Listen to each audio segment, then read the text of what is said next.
Este podcast é um oferecimento de Nadai Ferro e Aço 012 3832 7124, Ubatuba, São Paulo.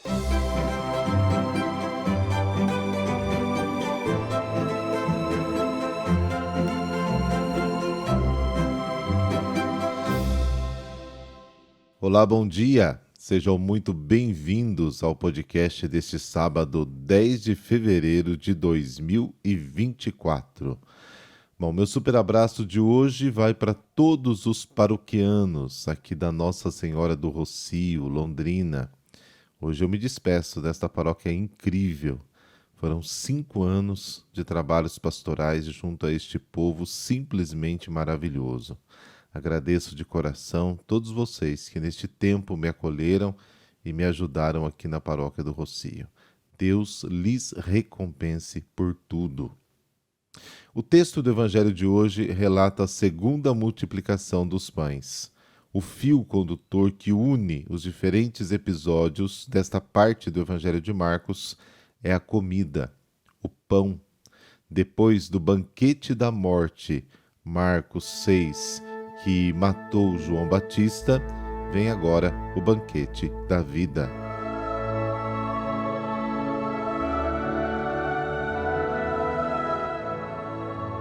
Pelo sinal da Santa Cruz, livrai-nos Deus, nosso Senhor, dos nossos inimigos. Celebrando a festa de Santa Escolástica, nós os pedimos, ó Deus, a graça de imitá-la, servindo-vos com caridade perfeita, e alegrando-nos com os sinais do vosso amor. Amém.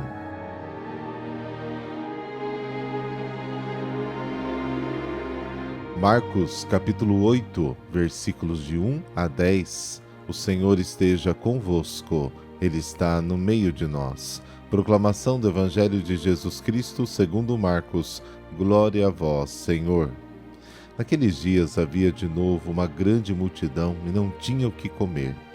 Jesus chamou os discípulos e disse: Tenho compaixão dessa multidão, porque já faz 3 dias que está comigo e não tem nada para comer.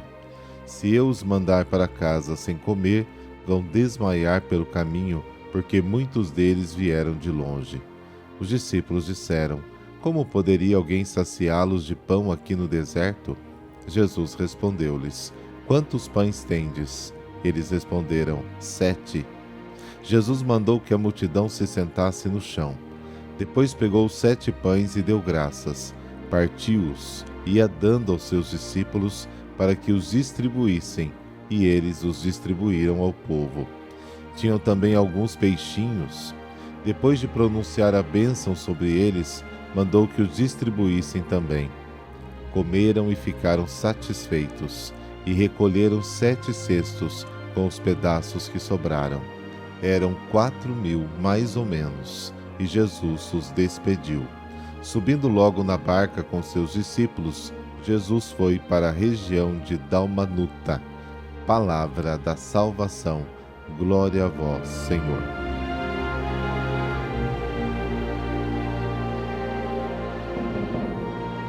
Marcos relata 2 multiplicações dos pães. Uma está no capítulo 6, a outra no capítulo 8. O que mais impressiona nessas histórias é a multidão. Uma grande multidão, vinda a pé, de todos os lugares, que segue Jesus dia após dia. Segundo alguns, uma multidão tão grande levaria a suspeitar da formação de um movimento político messiânico, que via Jesus como um possível líder. Isto é plausível. Além disso, João, a propósito do mesmo episódio, nota que as multidões procuravam Jesus para o fazer rei. João capítulo 6. O clima político da Galileia naquela época estava superaquecido e pouco era preciso para despertar o fanatismo messiânico. Por exemplo, Flávio Joséfo, que é um escritor antigo desde os tempos de Jesus, escrevia o seguinte: Homens enganadores e impostores, que sob a aparência de inspiração divina provocaram inovações e convulsões, induziram a multidão a atos de fanatismo religioso e os conduziram para o deserto, como se ali Deus tivesse mostrado-lhes os sinais da liberdade iminente. Isso está num livro chamado Guerra Judaica. Sob esta luz, na primeira multiplicação dos pães, adquire importância a nota de que Jesus obrigou os discípulos a afastar-se e, depois de despedir a multidão, retirou-se para o monte para rezar. Jesus não bate de frente com as expectativas políticas da multidão, mas se distancia delas, encontrando na oração a clareza do caminho messiânico da cruz e a coragem de segui-lo. Esta segunda multiplicação dos pães se realiza no meio do território pagão, como prefiguração da Eucaristia aberta a todos, oferecida em plenitude também aos pagãos. Os 7 cestos com as sobras são destinados às 70 nações pagãs da tradição bíblica judaica, Gênesis capítulo 10. Mais uma vez Jesus dá o pão e renova sua misericórdia. Ele não se cansa de nós, não desanima com a nossa dureza de coração. Ele insiste inúmeras vezes com o seu presente. Toda a história é o tempo da paciência de Deus.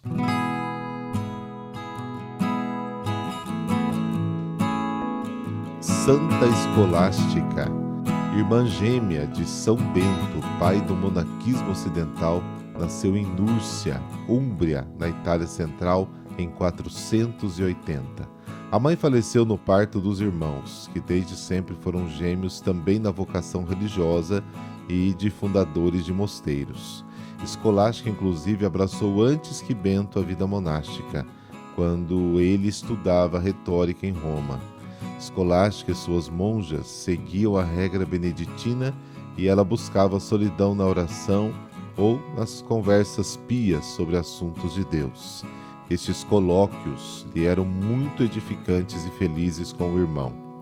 Os respectivos mosteiros, masculino e feminino, dos irmãos ficavam próximos, mas por motivo de mortificação e ascese, eles se encontravam apenas uma vez por ano, numa propriedade do mosteiro do Monte Cassino, onde Bento era abade.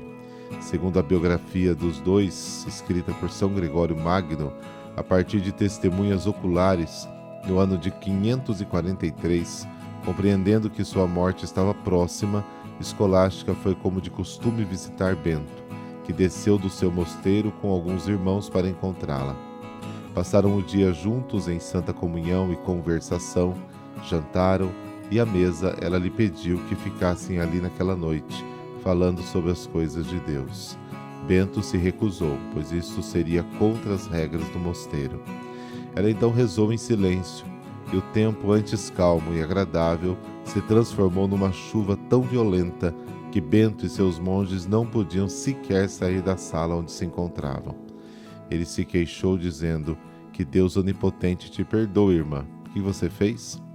Ao que ela respondeu: "Eu pedi a ti e não me quisestes atender.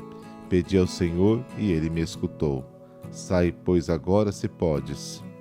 Assim passaram a noite em santas conversas, e no dia seguinte Bento retornou a Monte Cassino. Dias depois ele teve a visão da alma da irmã indo para o céu. Mandou então buscar o seu corpo e o depositou na tumba que havia preparado para si no próprio mosteiro. Pouco tempo depois também ele faleceu. Santa Escolástica é invocada nas situações em que o clima está hostil. A sua memória litúrgica é no dia 10 de fevereiro e ela é obrigatória. A busca do silêncio para a oração e das boas conversas, evitando assuntos frívolos e vãos, bem como a companhia das pessoas de Deus, é um exemplo de como devemos orientar a nossa vida. A comunhão fraterna, não apenas com os irmãos naturais, mas também com os de espírito, é uma vocação universal, refletido não apenas na vida de Santa Escolástica, mas igualmente no seu nome, porque escolástica se refere ao ensino da Igreja na Idade Média, conciliando as ideias de racionalidade de Aristóteles com a fé da verdade revelada. Deus, Pai de toda a humanidade, concede-nos, por intercessão de Santa Escolástica, a busca constante do amor aos irmãos, a partir da comunhão convosco, de modo a que vossa família não seja separada nem na morte, mas permaneça unida desde já pelas torrentes da vossa graça, no clima de paz que infinitamente desejais para nós. Amém. Abençoe-vos o Deus Todo-Poderoso, Pai, Filho e Espírito Santo. Amém. Bom sábado para você e para toda a sua família.